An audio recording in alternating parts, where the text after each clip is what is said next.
So, thank you for joining our live event. I am Dr. Palata, and we are going to discuss some few clinical cases. And today we are going to discuss cases about urinary tract infection. So, if you have any question, you can post on our chat bar.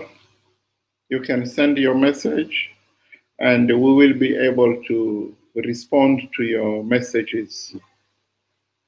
So the first case that we are going to discuss now is about a 27-year-old female patient who came to our casualty with a 4-day history of fever, chills, and bilateral costovertebral angle pain. So this patient then has been in the hospital, admitted. From there, we had a urinary catheter put in place. Then after that, she developed that fever. So actually, she came 4 days earlier. Then we had a urinary catheter inserted. Then 4 days later, she actually developed fever, chills, and costovertebral pain. So in history of this patient, we made a note of some few things. The first one is that she had at least a couple of those episodes before, almost 8 to 10 times she had some of those previous events before. So the same thing.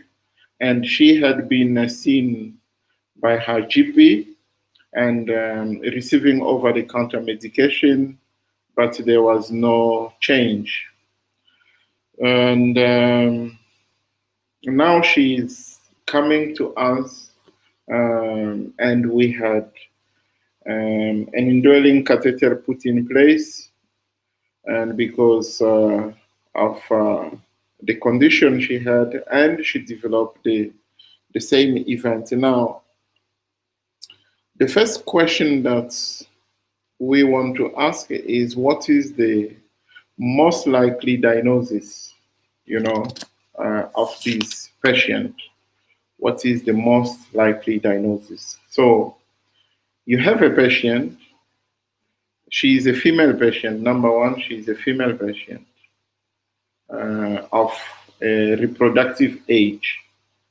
Then number two, she has an indwelling catheter inserted, so in the hospital.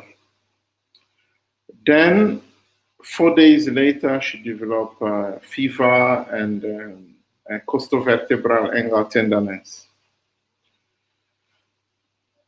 So I think the first thing that should come into your mind, looking at all these risk factors, female patient, indwelling catheter in place, urinary tract catheter in place. She had all these previous complaints before, and she was only receiving over-the-counter medication. Probably she has been mismanaged by her GP. And when she presents with those classic signs of fever and costovertebral angle tenderness, chills, so the first thing that we can think of is actually of an acute pyelonephritis. And acute pyelonephritis is really something that we have to consider in this case. We have to consider a case of an acute pyelonephritis, but it is necessary to say that this patient could have had a chronic pyelonephritis before, and now she is having an acute episode of an acute pyelonephritis, So she might have an underlying chronic pyelonephritis, but now she is having an acute episode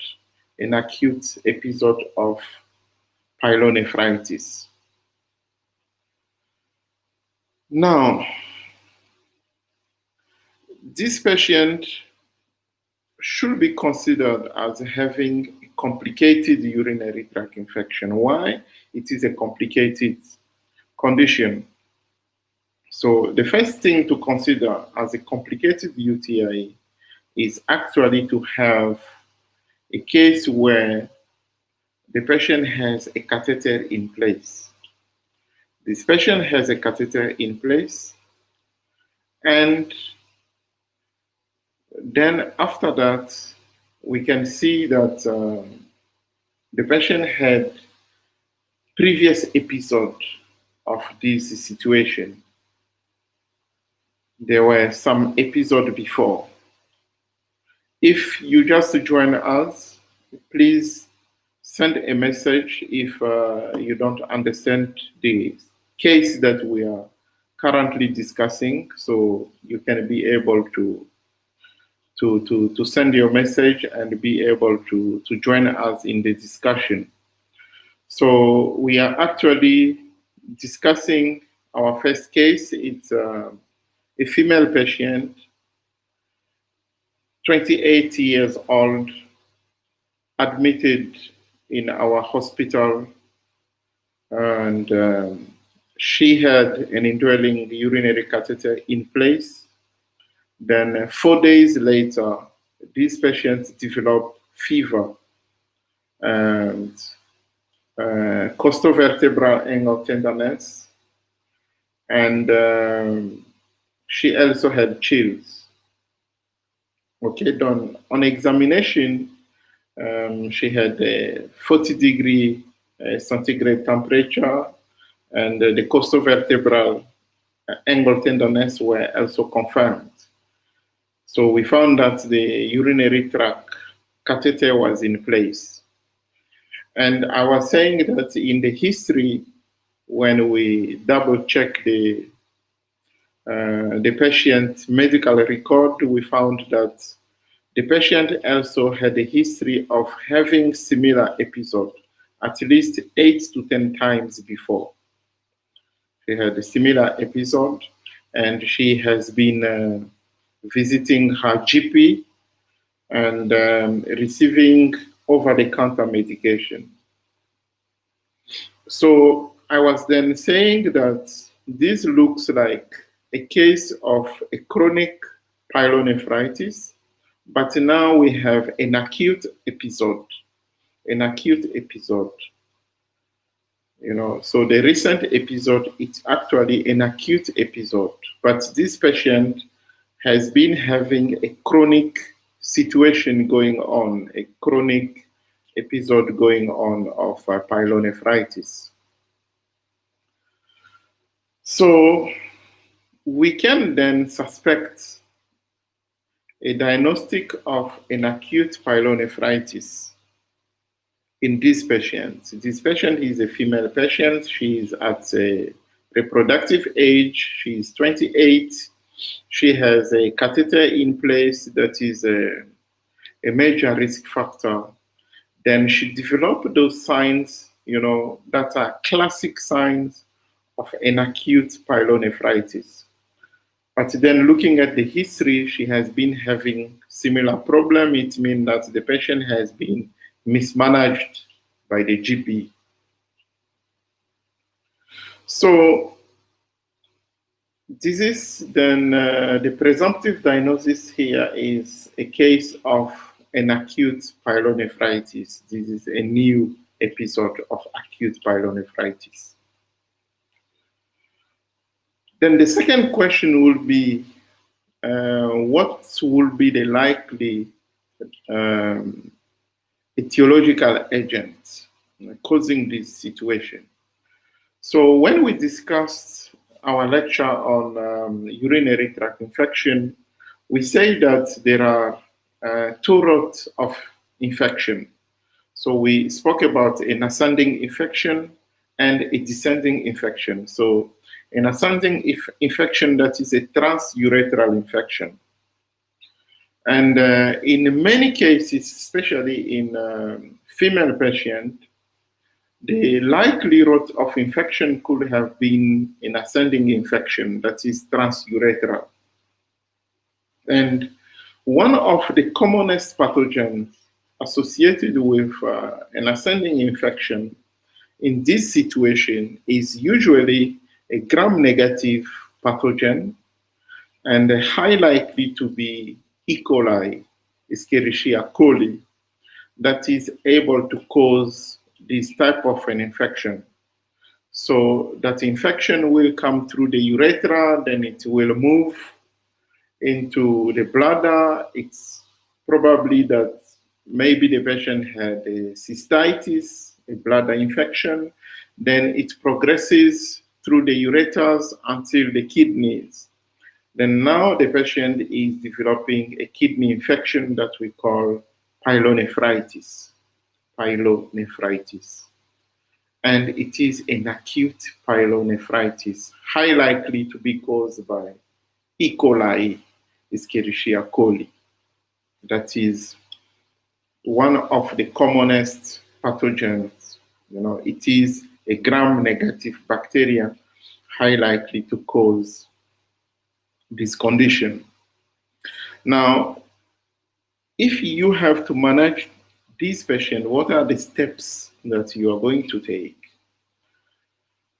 The first one is that you already have a clinical presumption. Following your physical examination, you have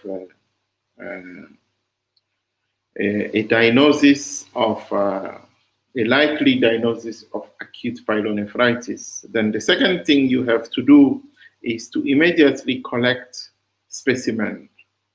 So you can collect a urine specimen, and remember there are different types of urine specimen that you can collect.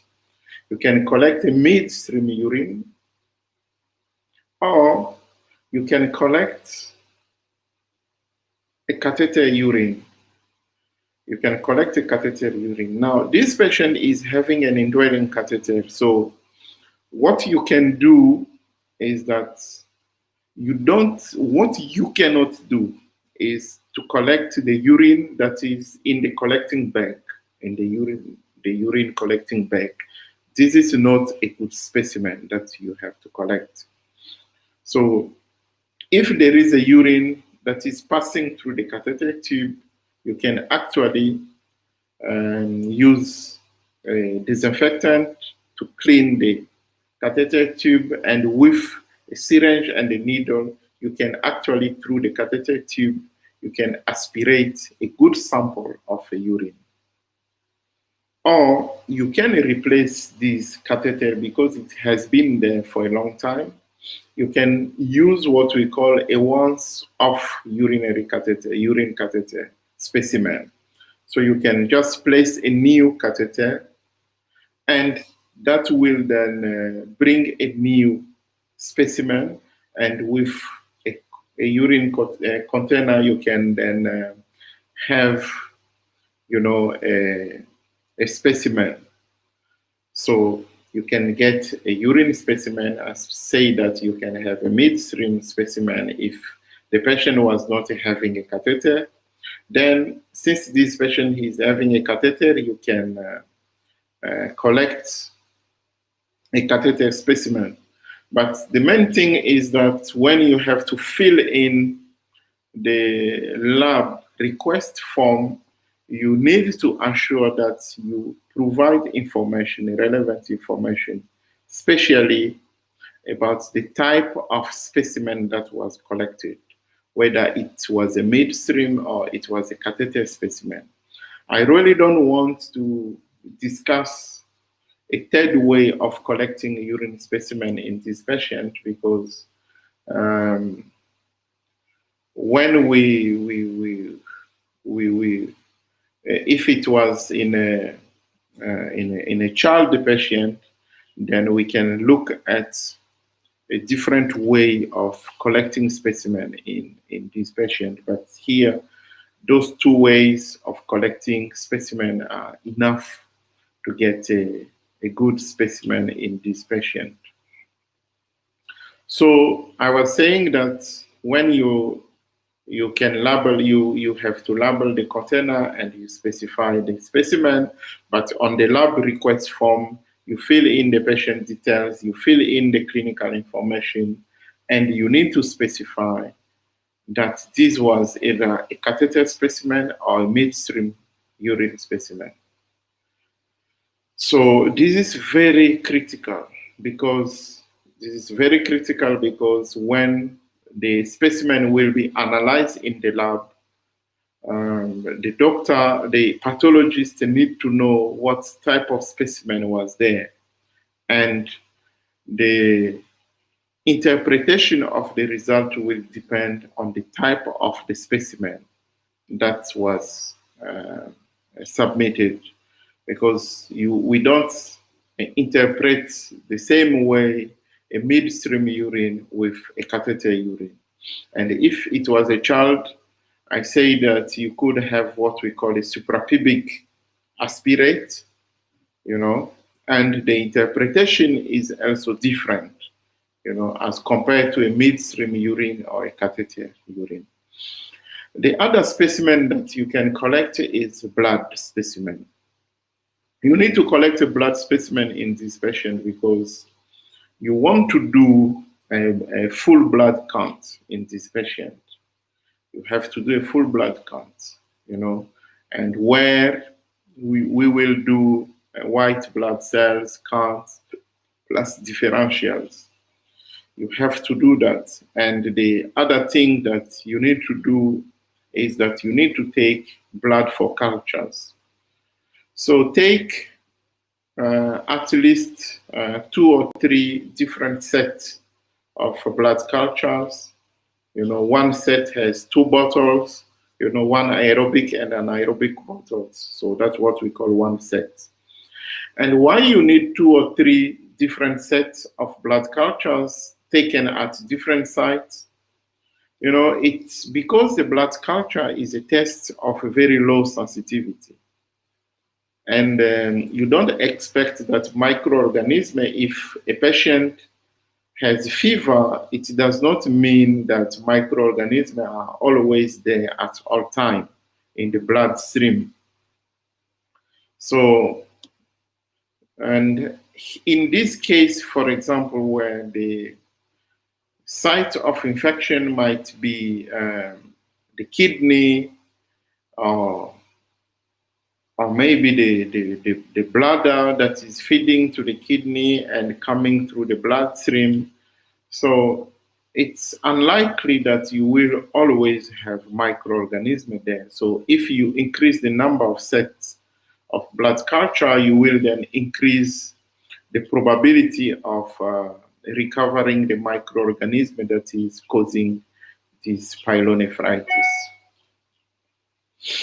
So now, since this patient is having a history of the similar problem for a long time, it is high likely that this patient is having a chronic problem going on. And it's better if you also try to test the renal function of this patient. So it's better that you also collect another specimen where you need to look at the renal function. You need to check for urea and creatinine in this patient. So those are really the basic tests that you need to request immediately from this patient before starting this patient on any empirical antibiotic. So you can then request collect those specimens before you start this patient on antibiotic, because if you give this patient antibiotic before starting this patient on before collecting specimen, then if this patient, let's say after 2 or 3 days, there is no change, no remission, then it becomes difficult because you don't know what was the real cause of infection in this patient. So it will then be better that you first you make your presumptive diagnosis on physical examination or clinical examination, then you collect the specimen that I discussed, and then after that you can start this patient on empirical antimicrobial treatment, because acute pyelonephritis is a medical emergency. So you have to start this patient on treatment. Now, the antibiotics that you can select in order to manage this patient actually will depend on the local profile, antimicrobial susceptibility profile in your hospital. Because this patient came 4 days ago, catheterized. It's highly likely that this is what we call a nosocomial urinary tract infection, or hospital-acquired urinary tract infection, or healthcare-associated urinary tract infection. And when you are dealing with a nosocomial infection, it is highly likely that the cause of this infection, that we say it might be E. coli, but if it's a hospital-acquired infection, it might be any other gram-negative that is highly likely to be a resistant pathogen. But if this patient came from home and there was no catheter in place and so on, it's highly likely that it can be E. coli, and it's probably going to be a very sensitive or susceptible microorganism. But now, if we consider another parameter, that this patient has been admitted for 4 days, and it's a gram-negative pathogen, it might be E. coli, it might be any other gram-negative, highly likely it might be Klebsiella pneumoniae, it can be Pseudomonas aeruginosa, it can be Enterobacter species, it can even be Acinetobacter baumannii. So, and those microorganisms are very resistant pathogens. In many cases, they produce an enzyme that we call ESBL, extended spectrum beta-lactamase. And that enzyme makes them very resistant to many antibiotics. Okay, so if you have to choose any antimicrobial in this patient, you need to make a couple of choices. The first one that I can suggest is you can choose a combination of an antibiotic that is a beta-lactam plus a beta-lactamase inhibitor, and highly likely you need to choose piperacillin tazobactam, okay, and in combination with an aminoglycoside. And the best aminoglycoside to choose here can be amikacin. So you can combine piperacillin tazobactam with amikacin. That can be a very good combination empirically. Or you can choose a fluoroquinolone. You can choose a fluoroquinolone like ciprofloxacin. Ciprofloxacin and IV. It should be IV intravenous antibiotic in this case. Okay, you need to give at least for the first 3 to 5 days. You need to give IV. Then you can switch on later to ciprofloxacin oral, but you have to start with IV. Or if you are having many cases of resistance in your facility, and those two choices that I made, a combination of piperacillin tazobactam plus amikacin or fluoroquinolones like ciprofloxacin IV, you can select them. They can be a better choices, whether you're in district hospital or you are in provincial hospital and so on. But usually in tertiary hospitals, where the resistance rate is usually, or it's often much more higher, you might need to choose directly a carbapenem. So you can go a bit much more higher with a carbapenem, like meropenem or imipenem. Then you wait for the lab results, after 1 or 2 days. If you have the lab results, you can then de-escalate to try according to the susceptibility result that you have. So those are a couple of choices that you can actually make in terms of managing this patient. Okay. Then you can follow up. So once you have the lab result, you actually need to immediately change your treatment and choose an appropriate treatment for this case.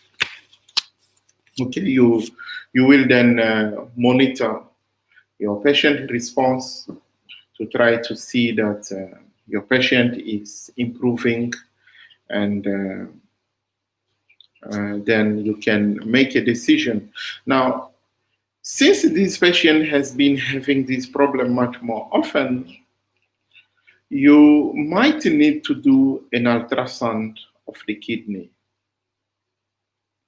Okay, it's better to do an ultrasound of the kidney and to try to see if there is no obstruction, there are stones or any reason for any abnormalities, because if the patient is having an obstruction, and that might lead to recurrent urinary tract infection, because she said that she has been having this problem much more often, and it seems that it's a chronic problem, so you need to do an ultrasound. So that's one thing. And to consider, the other thing is also you might need to put this patient on prophylactic antibiotics, just to try to prolong, the episode of recurrency of this infection. You might consider to put this patient on a prophylactic antibiotic when you send the patient home on discharge, So, and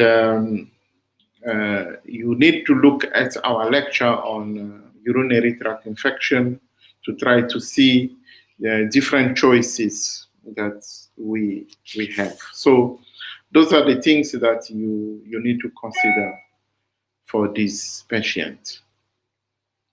Now, let's look at the second case.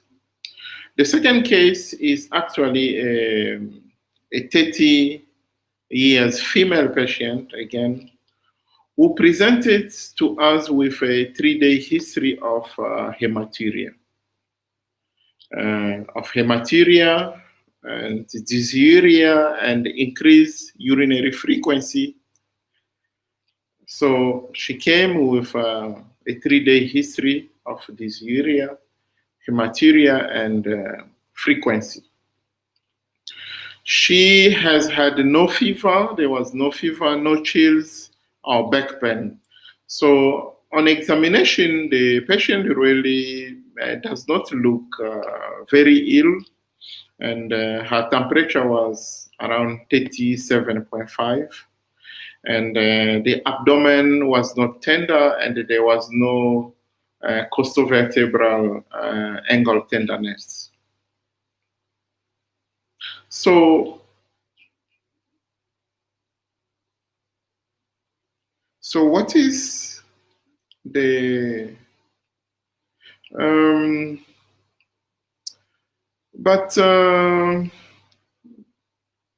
was there anything else in this patient as far as I can remember? Yes, the patient was also having hematuria. So this is a 30-year-old female patient, 3-day history of hematuria, hematuria, dysuria, and increased urinary frequency. Now, what is the likely diagnosis in this patient?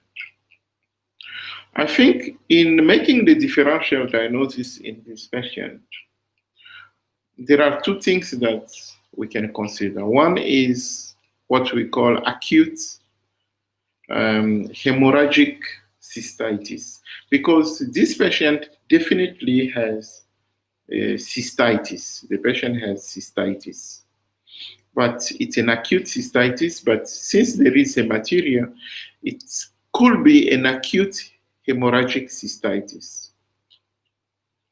But we should also consider the possibility of schistosomiasis in this patient. Schistosomiasis can also give similar clinical presentation. But it's highly likely that this patient has acute hemorrhagic cystitis. Now, unlike the first case, an acute, if we consider the possibility of an acute hemorrhagic cystitis, it's not really a complicated UTI. This is still uncomplicated cystitis. It's a subset of cystitis that is hemorrhagic, but it's still in a complicated situation. So, but it's better in this patient. You need to be very careful, but you still need to collect a urine specimen and send to the lab. Request a wake-up diagnosis for urinary tract infection, but you also need to request that a test should be done for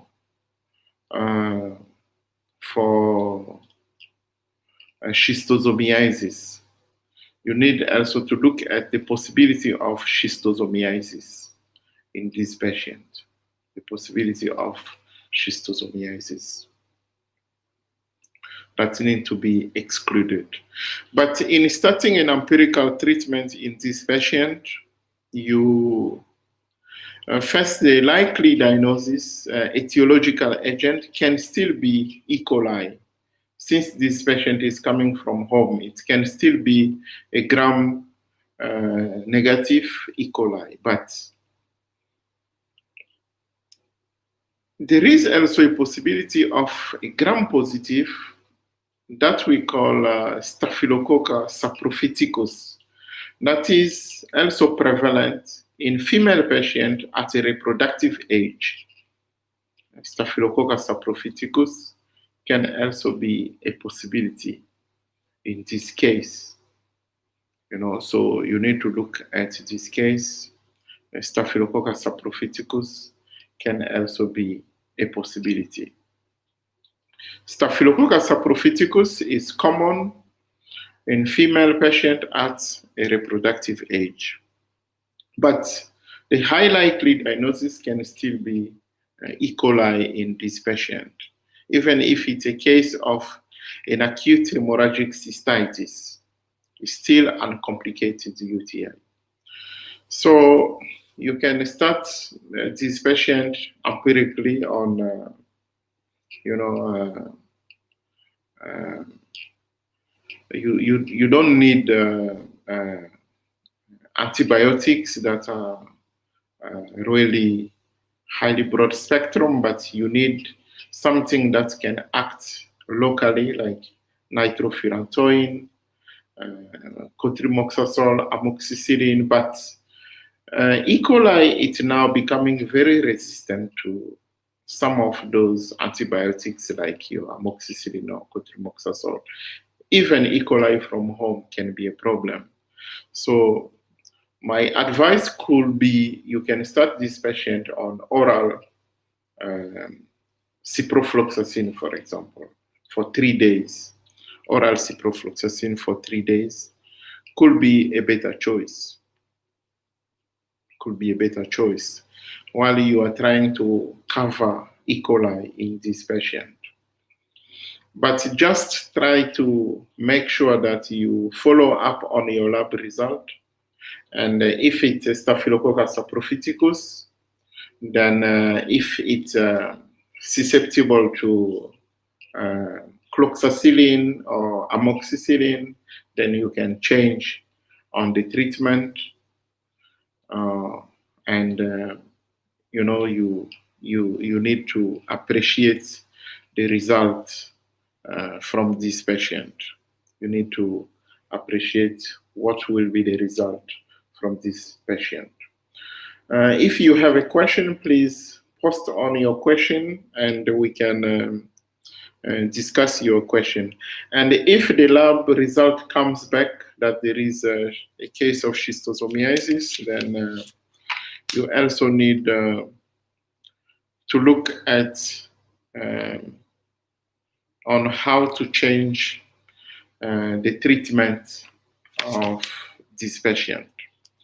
So try to follow our other clinical cases where we are going to discuss other patients that we received. So thank you for joining us, and remember to post your question and we will keep discussing the cases that we are receiving. Thank you. Goodbye.